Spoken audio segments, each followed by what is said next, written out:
श्री स्वामी समर्थ. श्री गुरुदेव दत्त. जय जगदंब. आज आपण पाहणार आहोत नवरात्र काळामध्ये सर्वत्र सर्व शक्तिपीठांवर जगदंबेची केली जाणारी उपासना, साधना, त्यातील एक महत्त्वाची विशेष सेवा ती म्हणजे श्री दुर्गा सप्तशती या ग्रंथाचं पठण. या दुर्गा सप्तशती ग्रंथाविषयीच आज आपण माहिती घेणार आहोत की या ग्रंथामध्ये नेमकी कुठल्या प्रकारच्या कथा आलेल्या आहेत, कुठल्या प्रकारच्या देवीचे युद्धचरित्र आलेले आहेत, देवीच्या कुठल्या रूपाबद्दल, कुठल्या आविष्काराबद्दल यात सर्व माहिती आलेली आहे, हे आज आपण बघणार आहोत. दुर्गा सप्तशती हे नाव कसे प्राप्त झाले हे आता आपण पाहूया. दुर्गा म्हणजे काय, तर दुर्गा या शब्दाचा अर्थ होतो दूर म्हणजे वाईट, आणि ग या शब्दाचा अर्थ गमन करणारी, नाहीसे करणारी, अर्थात वाईटांचा नाश करणारी, म्हणून दुर्गा असे तिला म्हटले जाते. देवी लक्ष्मीने युद्धाच्या वेळी घेतलेले रूप म्हणजेच दुर्गा व महालक्ष्मीचे 700 श्लोकांनी केलेली स्तुती याला सप्तशती असे म्हणतात. म्हणून ह्या दोन्ही शब्दांचा एकत्रित शब्द दुर्गा सप्तशती. 700 श्लोकांचे कथानक 13 अध्यायात गुंफलेले आहे. या ग्रंथात प्रथम, मध्यम आणि उत्तम असे 3 चरित्र.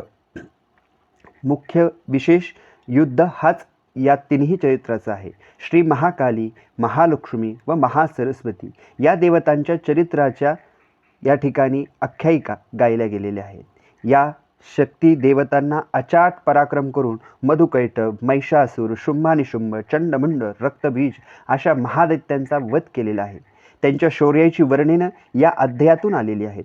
खरे पाहता अशा वीरश्रींच्या कथा लहानपणापासूनच वाचनात आल्या तर महाराष्ट्रातील भावी पिढी ही शूरवीरांनाही मागे पाडणार नाही. अशी देवींची शौर्यकथा लहान मुलांनी, मुलींनी नित्य वाचली, ऐकली. आईवडिलांकडून किंवा आपल्या थोऱ्या मोठ्यांकडून जर का या कथा समजून घेतल्या तर निश्चित मुलांवर योग्य ते संस्कार होतील आणि ते व्हावेत याकरताच या ग्रंथाचं पठण हे सर्व शक्तिपीठांवर होत असते. सप्तशती हे कथानक संवाद रूपाने आलेले आहे, त्यामुळे जास्त हे जवळचे झालेले आहे. सुरत नावाचा चैत्रवंशातील सार्वभौम राजा पराभव अल्पसंख्याक राजा कोलवद्वंशी यांच्याकडून झाल्यानंतर तो एकटाच वनात भटकत असताना सुमेधा ऋषीच्या आश्रमात जातो.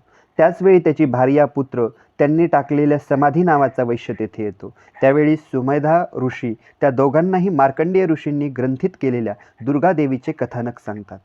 श्री विष्णूंच्या कर्णमळातून मधु व कैटभ हे 2 दैत्य उत्पन्न होतात. ते ब्रह्मदेवाला मारण्यासाठी उद्युक्त होतात. त्यावेळी ब्रह्मदेवाने प्रार्थना केल्यानंतर देवी विष्णूला उठवते व विष्णूच्या हस्ते मधु कैटभांचा वध होतो. महिषासूर सर्वांना त्रास देत आहे असे पाहून देवी प्रथम सेनाधिपती महादैत्य चक्षुर, महादैत्य चामर, उद्भट, बिडाल, दुर्धर, दुर्मक यांचा वध केला. पराक्रमी महिषासुराबरोबरही युद्ध करताना करून देवी त्यांना मारते. महिषासुराचा वध झाल्यानंतर देव व देवी देवीची स्तुती गातात, स्तोत्रे गातात. त्यावेळी देवी भद्रकाली यांच्या स्तुतीने प्रसन्न होऊन त्यांना वर देतात. 5व्या अध्यायामध्ये मंगलमय आहे. शुंभानिशुंभाकडून त्रस्त झालेले देव अपराजिता देवीची स्तुती करू लागतात. जी देवी विष्णू माया आहे, जी सर्वांच्या प्राण्यांच्या ठिकाणी बुद्धिरूपानी, निद्रारूपानी, शक्तिरूपानी, लक्ष्मीरूपानी, दयारूपानी, मातृरूपानी अशा असंख्य रूपानी जी सर्व प्राण्यांच्या ठिकाणी स्थित आहे. या देवीला नमस्कार असो. त्यावेळीच पार्वती मातेच्या शरीरातून आदिशक्ती बाहेर पडली व त्यावेळी शुंभाला, चंडमुंडाला त्या देवीच्या सौंदर्याचे वर्णन करताना सुग्रीव नावाच्या दूताला देवी सांगते की शुंभ आणि निशुंभाने मला युद्धात जिंकावे, त्यालाच मी वरेन. देवीचा वध करण्यासाठी शुंभ आणि धूम्रलोचनाला पाठवतात. धूम्रलोचनाच्या नुसत्या हुंकाराने देवी भस्म करते. धूम्रलोचनाच्या वधानंतर दैत्य सेनापती चंडमुंड येतात.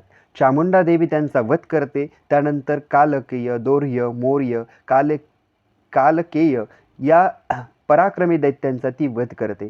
रक्तबीजाचा वध केल्यानंतर शुंभ आणि शुंभ दोघेही युद्धात सज्ज होतात. देवी प्रथम निशुंभाचा वध करून शेवटी शुंभाला ठार मारते. अशा तऱ्हेने देवी दृष्ट दैत्यांचा नाश करून सज्जनाचा उद्धार करते. या सरील अध्यायामध्ये युद्ध वर्णन आहे व ते रोमांचकारिक व थरकाप करणारे आहे. दैत्यराज शुंभाचा वध झाल्यानंतर मनोरथ पूर्ण झालेल्या देवांनी देवीची स्तुती केलेली आहे. या स्तुतीनेच देवी प्रसन्न होते आणि देवांना म्हणते, देव त्यांना देवीला म्हणतात, हे त्रैलोक्य स्वामिनी, हे जग उपकार कार्य तू कर. यावर प्रसन्न मुद्रेने आशीर्वाद देऊन जेव्हा जेव्हा दानवांपासून पीडा होऊ लागेल तेव्हा तेव्हा मी अवतीर्ण होऊन शत्रूचा नाश करेल. अशा प्रकारे देवांनी देवींची स्तुती करून देवीकडून वरदान मिळवले व त्याच पद्धतीने आपल्या कुटुंबावरही जगदंबेचे कृपाशीर्वाद असावेत म्हणून आपण दुर्गा सप्तशती ग्रंथाचे स्मरण, पठन, मनन किंवा ज्या ठिकाणी निरूपण झाले असेल त्या ठिकाणी आपण आवर्जून देवी भागवताच्या माध्यमातून असेल, देवी महात्म्याच्या माध्यमातून असेल, दुर्गा सप्तशती च्या माध्यमातून असेल, आपण आवर्जून हे श्रवण करावे आणि जगदंबेची कृपा आशीर्वाद आपल्या पूर्ण कुटुंबावर प्राप्त करून घ्यावेत.